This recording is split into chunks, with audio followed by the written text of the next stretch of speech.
The year was 1762. It was in the middle of the Civil War. Abraham Lincoln had faced numerous battles throughout the South. In the South, the South had won so many battles. The North, amazingly, was on the brink of destruction. They had lost at Bull Run. They had lost at Shiloh. And Abraham Lincoln looked around, and they were getting ready to fight the Battle of Antietam. The Battle of Antietam, 23,000 people were killed. That's more than 4 times the number that were killed or wounded at D-Day. So this was a huge battle that they were about to come into. At that battle, Abraham Lincoln, knowing that this could be very well be the end, that if the North did not win, they may very well never win again. And so he prayed. He made a pact with God. He always knew that slavery was wrong. He just never had the fortitude to stand up and do anything about it. They had been in this war, but it wasn't about slavery at that point. He knew it was wrong. So on September the 17th, the day that the battle began in Antietam, Abraham Lincoln made a pact with God, and he said, God, if you'll give me this battle, I'll free the slaves.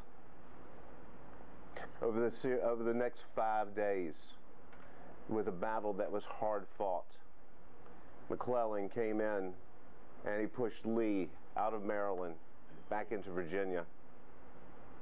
On September the 22nd, 5 days after he made this pact with God, Abraham Lincoln signed the Emancipation Proclamation. A defining moment. One that has substantially altered and changed everybody's lives today. We're all affected by the war between the North and the South. Our families were always affected. Rights were created that had never been created before. A defining moment. September the 11th, 2001. Another defining moment that substantially altered the way that we live our lives forever. Things will never be the same. And yet, we have so many defining moments in our own lives. Think about it.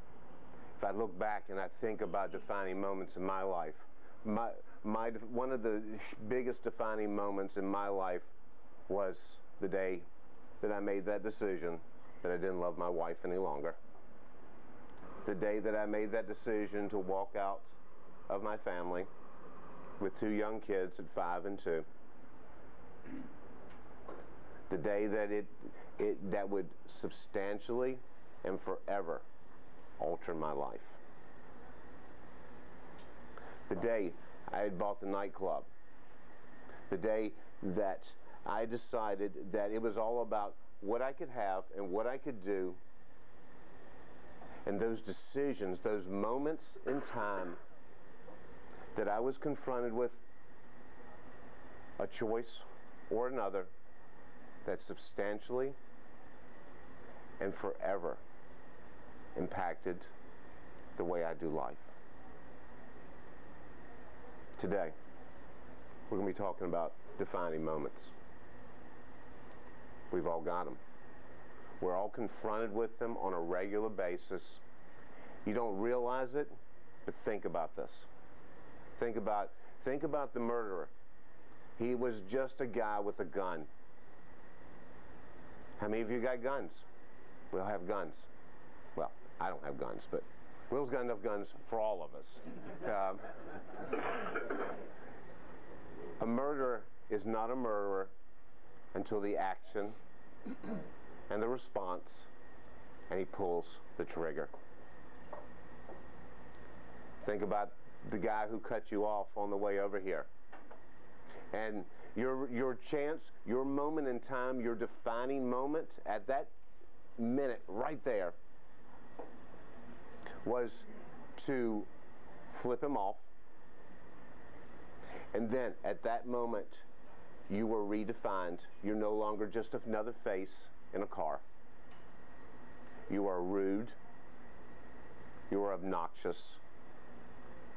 And that one act defines who you are.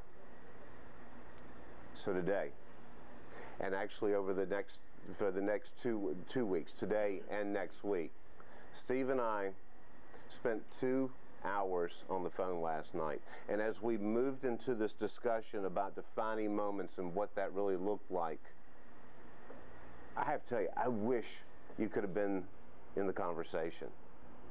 I wish you could have been there, because by the time we were done, we were both so fired up. We wish we could just put it on video and just show it to show you exactly what we had talked about, because we had started in one place, and by the time the 2 hours was over, we completely ended up in another place. So defining moments. That's what we're going to be talking about.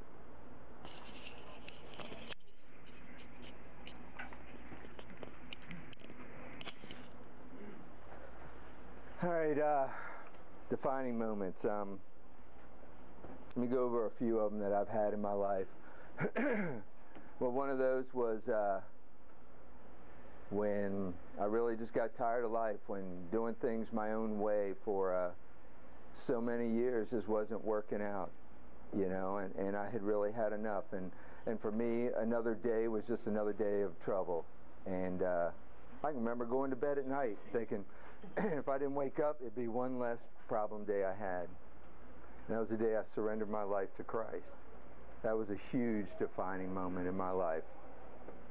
Another one was about 8 years ago, and Rhonda had left me. She'd had enough.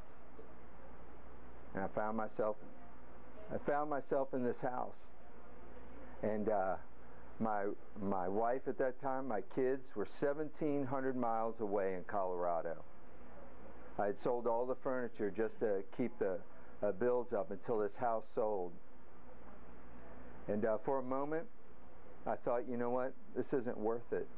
It really isn't. See, my intention was to go out to Colorado to pursue my wife, to be with my kids, but man, the thought of that was quite overwhelming. And I just wanted to run. I said, you know what, they're gone. This would be a good time. Forget the marriage, forget the kids, and just go. It was a lot of pressure. But as I laid down on that floor in tears, uncontrollably, just weeping,